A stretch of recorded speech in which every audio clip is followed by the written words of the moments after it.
भुज तले मोते रख महाबाहु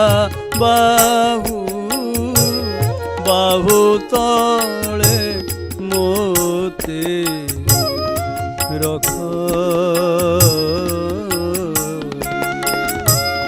भुज तले मोते रख महाबाहु बाहु तले मोते रख।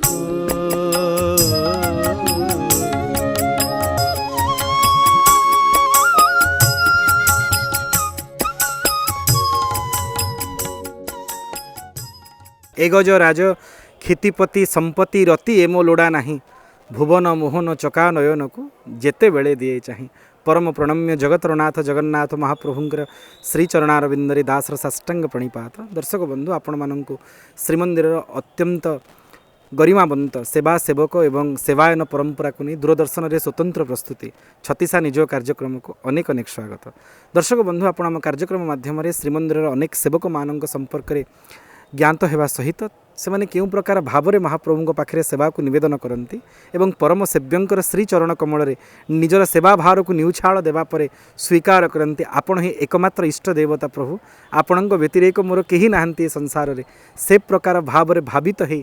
दर्शक बंधु आपण माने कार्यक्रम को संदर्शन करुचंती से क्रम रे आज आम सहित रही श्रीमंदिर जनेक गराबड़ू सेवक गर्गबटू भाव में जहाँकर शास्त्र प्रसिद्धि रही ब्रह्मांकर सेवा बोली जो सेवा को स्वीकार करा जाय थाए श्री रामनाथ गुरु महाभाग आसतु तांको आम दूरदर्शन तरफ स्वागत जणाइबा सहित तांका सेवा संपर्क में अवगत हवा। श्री गुरु महाभाग आपण को आम कार्यक्रम को अनेक अनेक स्वागत।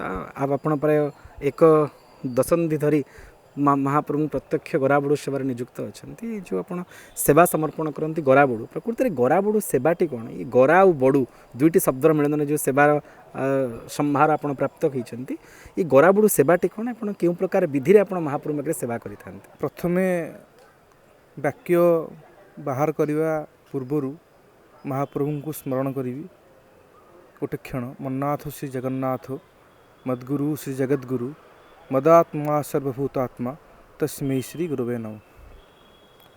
महाप्रभु आमर सबकि आमे जन्मरू महाप्रभु द्वारा आमर कर्म भी महाप्रभु आमर मृत्यु भी महाप्रभु तेणु महाप्रभुंकर आमे सामान्य निमित्त गुंडुची मूषा सेवकटीए गराबड़ू सेवा आज्ञा महाप्रभु प्रदान करचंती।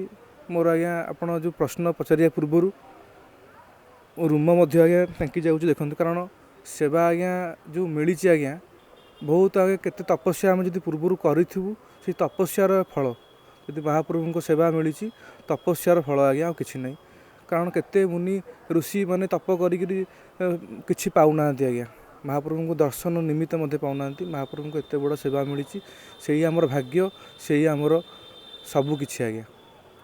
गराबड़ू सेवार अर्थ आज्ञा गरा अर्थ आज्ञा जो गरा बेली आम धरू झरी कह जाए बा कौन प्रकार ढाल सदृश कह जाए।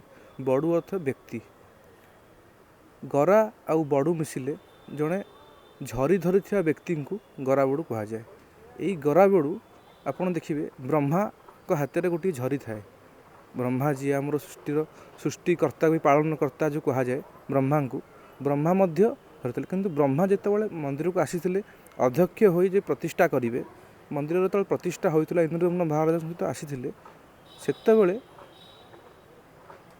यज्ञ सरीगला मंदिर प्रतिष्ठा सरीगला मंदिर में किए सेवा कर ब्रह्मा कहले जे एमती जड़े मो अंशरू मु काढ़ी कि मंदिर में सी मो भली सेवा कर कारण महाप्रभु को सेवा करने देवता को मिले देवता हूँ अशरीरी मनीष होती शरीर प्राप्त करी कारण मनीष देह दिव्य गान देखी संतोष भगवान केवल मनीष को ही शरीर प्रदान मिली कि देवता माने चाहिए भी महाप्रभु को सेवा करें ना तेणुक आपड़ देखिए बेहरण द्वार पाखे ब्रह्मा आउ शिव हाथ जोड़ी ठिया कारण ये होती ना ओडिशार नाथ ना पुरीर नाथ ना एशियार नाथ ना विश्वर नाथ ये हूँ जगतर नाथ सारा ब्रह्मांड सारा विश्वर मालिक आज राजेश्वर कह जाए महाप्रभु को तेणुक महाप्रभुंर सेवा जेकों सेवा हो महाप्रभुଙ୍କ अंग ଲାଗି ସେବକ ଅଛନ୍ତି, महाप्रभुଙ୍କର ପ୍ରତିହାରୀ ସେବକ ଅଛନ୍ତି, महाप्रभुଙ୍କୁ କିଏ ମାନେ ଚିତ୍ର କରୁଛି ତାଙ୍କ ମୁଖ ଶୃଙ୍ଗାର ସେବକ ଅଛନ୍ତି, महाप्रभुଙ୍କର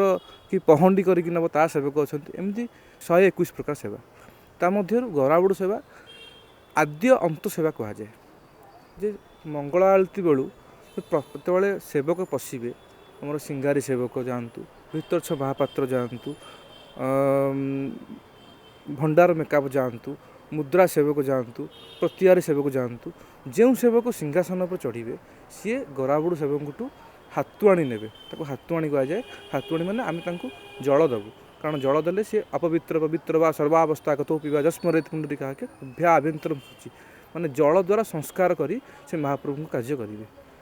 ତେଣୁ ସକାଳୁ ଆରମ୍ଭ ହେଲା ଆଳତି। ଅବକାଶ ସମୟରେ ଆମେ ମହାପ୍ରଭୁଙ୍କର ଯେତେବେଳେ ଯେମିତି ଆମେ ମନୁଷ୍ୟକୃତ, କାରଣ ମାନବୀୟ ଲୀଳା ଯେଉଁ ମହାପ୍ରଭୁ କରୁଛନ୍ତି ଏଠି ଆଳତି ଅବକାଶ। ଅବକାଶ ମାନେ ମହାପ୍ରଭୁ ଦାନ୍ତ ଘଷିବେ, ଜିଭ ଚିରିବେ, ମୁହଁ ଧୋଇବେ। ସେଇ କାର୍ଯ୍ୟ ସମୟରେ ମହାପ୍ରଭୁଙ୍କୁ ଜଳ ଆମେ ଯୋଗାଇଥାଉ। ସିଏ ଗଲା ଅବକାଶ ସମୟ। ଅବକାଶ ହେଲେ ମହାପ୍ରଭୁ ଗୋଟେ ପ୍ରଥମ ଯେଉଁ କୁହନ୍ତି ଗୋପାଳ ବଲ୍ଲଭ ସମୟରେ ମହାପ୍ରଭୁଙ୍କୁ ଟିକେ ଦୂରରେ ମହାପ୍ରଭୁଙ୍କୁ ଭୋଗ ଲଗାଯାଏ। ସେଟା ଖଟୁଲି ଉପରେ ମହାପ୍ରଭୁ ଖାଆନ୍ତି। ସେ ସମୟରେ ମଧ୍ୟ ଆମେ ଭୋଗ ସହିତ ମହାସ୍ୱାର ଭୋଗ ଲଗାନ୍ତି। ଆମେ ଯଥାବିଧି ତାଙ୍କର କାର୍ଯ୍ୟ ଯାହା ବି ଆଉ ବାକି ରହିଗଲା, ଜଳ ସହିତ ବି ଆଉ ଯାହା ବାକି ରହିଗଲା କାର୍ଯ୍ୟ, ଯଦି କେହି ସେବକ ନଥାନ୍ତେ ଆମେ ତୁଲାଇଥାଉ। ସେଟା ରହିଗଲା ସକାଳ ଧୂପ ମହାପ୍ରଭୁଙ୍କୁ। ସକାଳ ଧୂପ ସମୟରେ ମହାପ୍ରଭୁ କେବଳ ଖେଚେଡ଼ି ଭୋଗ ଖାଆନ୍ତି। କାରଣ କୁହାଯାଏ, ଶାସ୍ତ୍ରରେ କୁହାଯାଏ, ଇତିହାସ ଯାହା କୁହେ, କର୍ମାବାଇ ଖିଚଡ଼ି ଖିଲାଇ। କର୍ମାବାଇ ସମୟରେ କର୍ମାବାଇ ମହାପ୍ରଭୁଙ୍କୁ ଖେଚଡ଼ି ରାନ୍ଧିକି ଦେଇଥିଲେ। ଗୋଟେ ଭାବର କଥା ଆଜ୍ଞା, ଗୋଟେ ଗପ ଷ୍ଟୋରି। ଆମେ ଯାହା ପୁରାଣ ଆଜ୍ଞା, ପୁରୁଣା କଥାକୁ ପୁରାଣ କୁହାଯାଏ।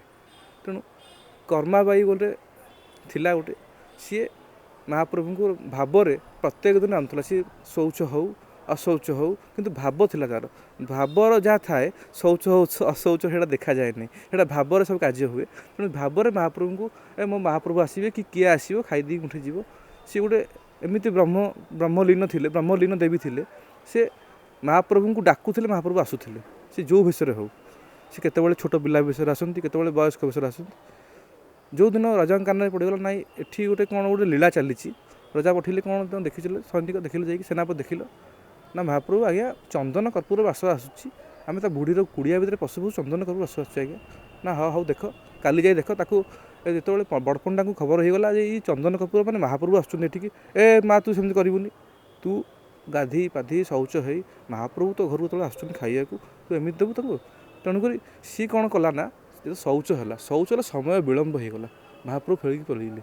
ଯେତେବେଳେ ମହାପ୍ରଭୁ ଫେରିକି ପଳେଇଲେ, ତା ମହାପ୍ରଭୁ ରଜାଙ୍କୁ ସ୍ୱପ୍ନାଦେଶ କଲେ, ବଡ଼ ପଣ୍ଡାକୁ ସ୍ୱପ୍ନାଦେଶ କଲେ ଯେ ତୁମେ ତାଙ୍କୁ ବର୍ତ୍ତମାନକୁ ଶୌଚ ହଉଚରେ ମୁଁ ଭାବରେ ତାର ଖାଉଛି, ଭାବରେ ତାର ମୁଁ ଖେଚଡ଼ି ଖାଉଛି। ତେଣୁକରି ଇଏ ଗୋଟେ ଆଜ୍ଞା ଭାବ। ମୋର କହିବାର ତାତ୍ପର୍ଯ୍ୟ ଏତେ କଥା ଭିତରେ ଏଇଟା ନଥିଲା, କିନ୍ତୁ ଏଇଟା ଭାବ କଥା ଆଜ୍ଞା। ତେଣୁକରି ମହାପ୍ରଭୁଙ୍କୁ ଯାହା ଭାବରେ ଦେବୁ ମହାପ୍ରଭୁ ଗ୍ରହଣ କରିବେ। ଅନେକ ଭକ୍ତ ଆଜ୍ଞା ଆସୁଛନ୍ତି ଦର୍ଶନ କରିବା ପାଇଁ, କିନ୍ତୁ ଆଜ୍ଞା ଯାହା ପାଖରେ ପଇସା ନଥିବ, ପତ୍ର ନଥିବ, ଏତେ ଆମେ ଆଜ୍ଞା ଦେଖୁଛୁ VIP ଦର୍ଶନ କରିଦେଲା, ସିଏ ବର୍ତ୍ତମାନ ଟଙ୍କା ନେଇଗଲା। ସିଏ ଆଜ୍ଞା ସବୁ ମିଛ କଥା ଆଜ୍ଞା।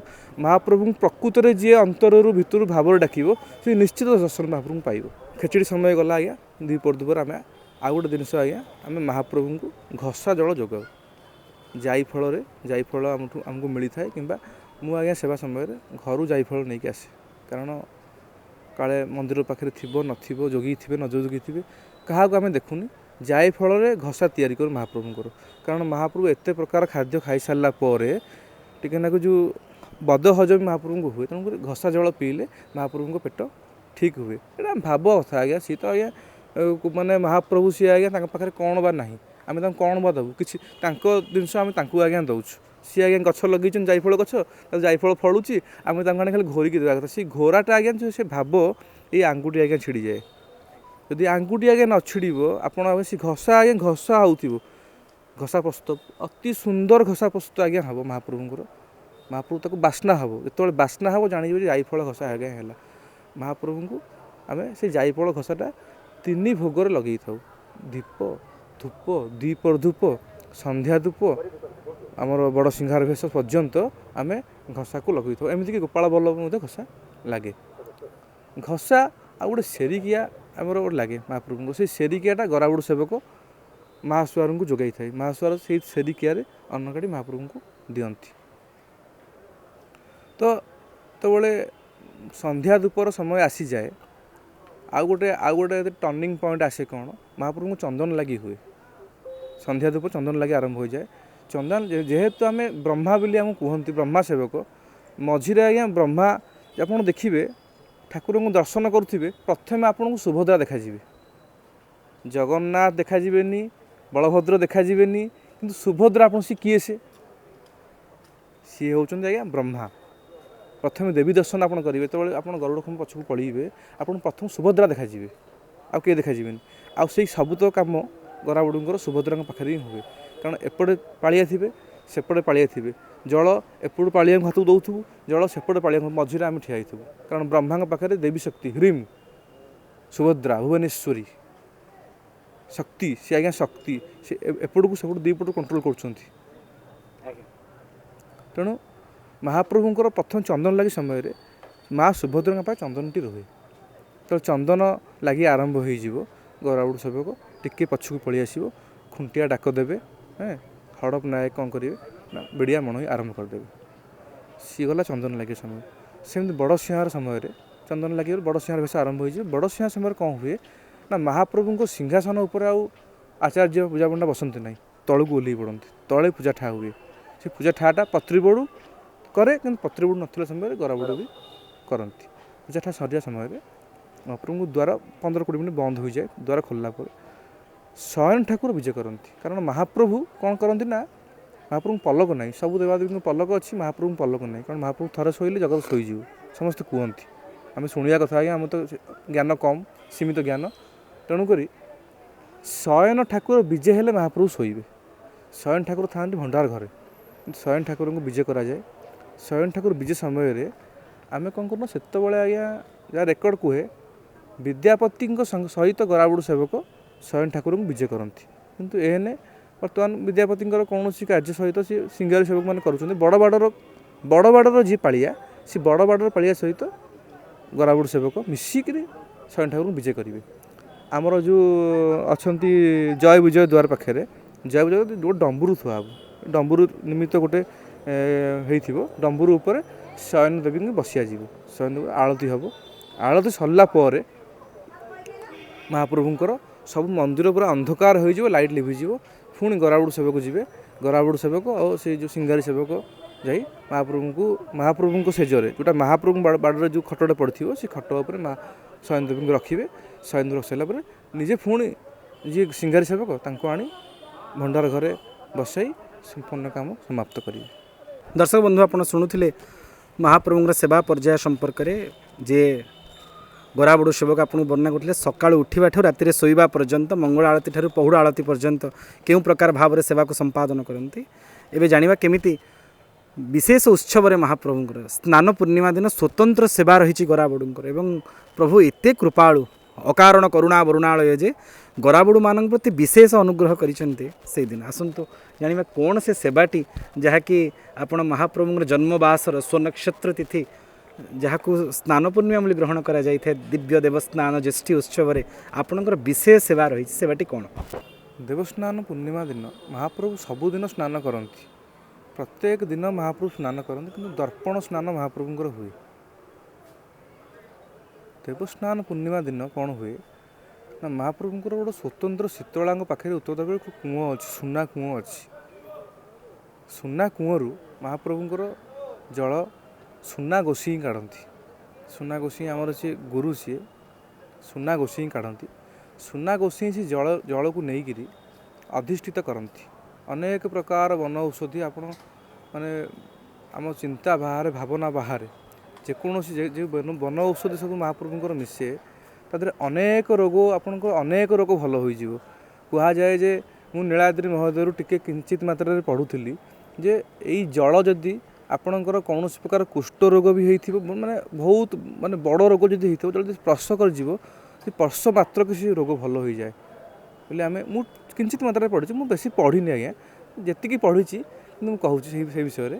ତ ମହାପ୍ରଭୁଙ୍କ ସ୍ନାନ ପୂର୍ଣ୍ଣିମା ଦିନ ମହାପ୍ରଭୁ 108 ଗରା ଜଳରେ ସ୍ନାନ କରନ୍ତି। महाप्रभु तो एका स्नान करेंगे ना, जहाँ करेंगे महाप्रभु भाई भौणी को धरिकी करेंगे।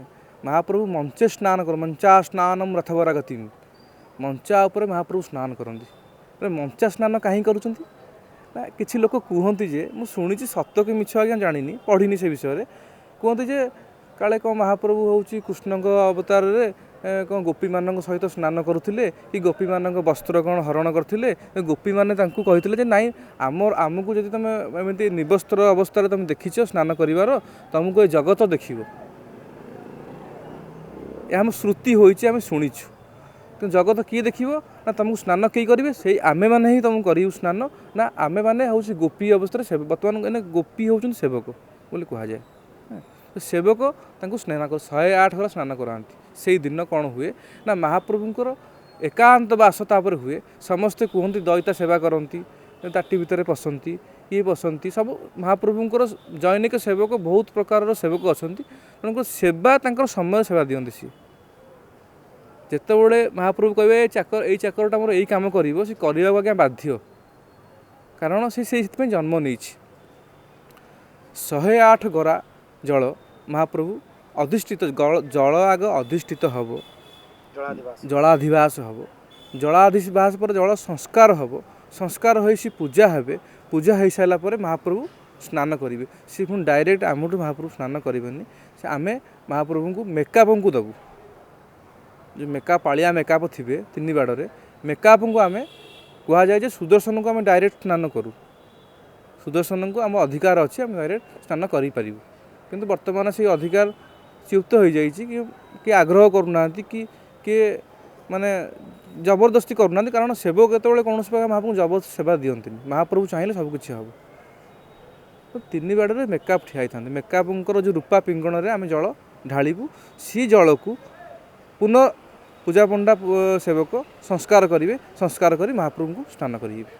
दर्शक बंधु दिव्य ज्येष्ठी महोत्सव में महाप्रभुंर जल विजे कार्यटी संपूर्ण भाव में गराबुड़ द्वारा संपादित होता है। जल पूजा षोडशोपचार पूजा पंडा सामंत द्वारा संपादित हो सारा पर से पूजा करा जाइथिबा जल को स्वतंत्र भाव में गराबुड़ सेवक नहीं रूपा पिंगण में मेकअप हाथ को देवे, मेकअप ताको पूजा पंडा को देले पूजा पंडा श्रेयंगे जल लाई करेंगे। 16 भाग जल 10 भाग जल मुखार बिंदरे लगी हे आ 6 भाग जल सर्वांगे लगे, जहाँ नीलाद्री महोदय और वामदेव संहितार वर्णना होती। एत सुंदर भाव निखुण ढंग निज सेवा को वर्णना करुवा श्री गुरु महाभाग निश्चित भाव में आपड़ जो महाप्रभु पाखे अनेक काल धरी सेवा कले निश्चित किसी विशेष अनुभव आप प्राप्त होते जाने अनुभवी अनुभव में आ जगन्नाथ होती अनुभवर देवता। सेमती किसी विशेष अनुभव रही कि जहाँ आप आमर दूरदर्शन अगणित भक्त मानू व्यक्त करेंगे। महाप्रभु होती एठी आपन डाकिले सी ओ करवा ठाकुर, यदि आपन डाकिबे कालिया हे जगा हे ठाकुर मो भाई मो बापा, कारण मो बापा जो मरी जाते, कारण मु गोटे संपूर्ण आज्ञा गोटे सत कथा आपको आज कहूँ चाहिए। मुझे आज्ञा जीभ जो जीभ दांत घसते जीभ चिरा भी जीभ पातिया भी किणे मत बस बाहा हो सारा पर जीभ पातिया भी किणी बापा मो हाथ छाड़देले जो बहित भी होती बाहरी मुसिकी प्रभु को जनइली प्रभु आउ बाबा तो आउ नहांती आ कौन कार्य भी मु मंदिर में ठीक से जानी आ बाबा तो मोर जड़े पंडित थे आ बर्तमान को मु भी कौन प्रकार सरकारी चाकरी ना जहाँ मंदिर ने भी पेट पोषिबी। आम आज्ञा गोटे राजस्थान यूपी बिहार कूल आम तीर्थ पुरोहित आज्ञा तो से अनुसार आम निज पेट पोषु आज्ञा। तो महाप्रभु जनइली मु महाप्रभु पाखे ठिया होती करोनार समय था आज्ञा,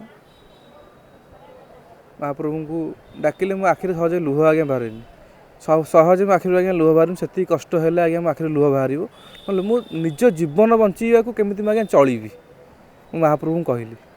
महाप्रभु सांगे सांगे मुंडर आज्ञा गोटे फूल खसला कहला मु तो संगे बापा तो मरीगले कौन मु पूरा अच्छी मु पूरा समस्त पिता आ तू कौन बर्तमान कांदुचु एठी बर्तमान एठी बा लक्ष लक्ष लोक चलुचंती तू कौन चली परिबुनी तेणुक तू चलू किसी असुविधा नहीं तू चली पारिबु।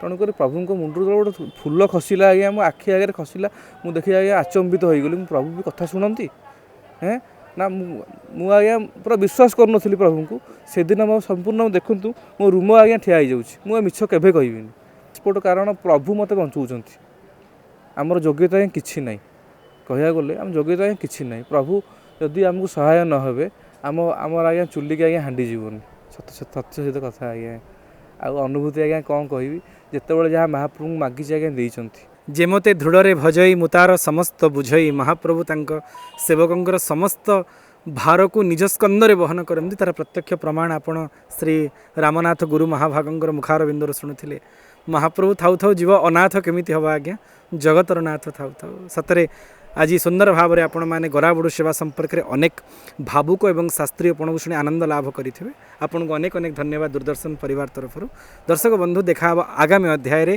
छत्तीसा निजोगरे आउ जने सेवकों सहित से पर्यंत मणिमा को मन भरी भल पाता भुज तले मोते रख महाबाहु बाहु तले मोते रख भुज तले मोते रख महाबाहु